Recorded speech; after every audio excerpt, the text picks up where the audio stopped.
పవన్ కళ్యాణ్ గారు మనందరికీ తెలుసు. ఆయనలో ఉన్నటువంటి సేవా గుణం నాకు తెలిసి ఇప్పుడున్నటువంటి నటుల్లో కానీ రాజకీయ నాయకుల్లో కానీ ఈ దేశంలో అంత ఉన్నతమైనటువంటి ఆలోచనలు ఎవరిలోనూ కనిపించవు. అది కేవలం పవన్ కళ్యాణ్ గారిలోనే ఎక్కువ మోతాదులో కనిపిస్తాయి. ఆయన బతికేదే, ఆయన ప్రాణాలతో ఉందే దానికోసమేమో, ప్రజల కోసమేమో, దేశం కోసమేమో అనిపించేలా ఉంటాయి. మనందరికీ తెలుసు, ఆయన మొదటి సినిమా నుంచి ఇప్పుడు రాజకీయాల్లో డిప్యూటీ సీఎం అయినంత వరకు కూడా దేశం కోసం ఏదో ఒక విషయం మీద ప్రజల్ని ఎడ్యుకేట్ చేయడం కోసం అటు అప్పట్లో సినిమాలు లేదంటే డైలాగులు చెప్పుకుంటూ వచ్చారు. ఇప్పుడు దాన్ని నిజ జీవితంలో ఆయన నిజం చేస్తూ చూపిస్తున్నారు. అలాంటిదే ఇదొక చిన్న ఘటన.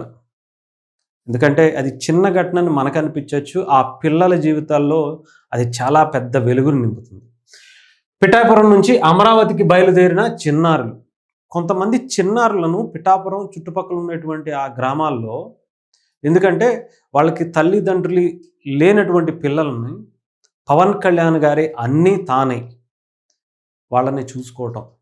పవన్ కళ్యాణ్ గారి మనసు చాలా పెద్దదే. ఆయనకి ఇవ్వటమే తప్ప తీసుకోవటం ఎప్పుడూ కనిపించలే.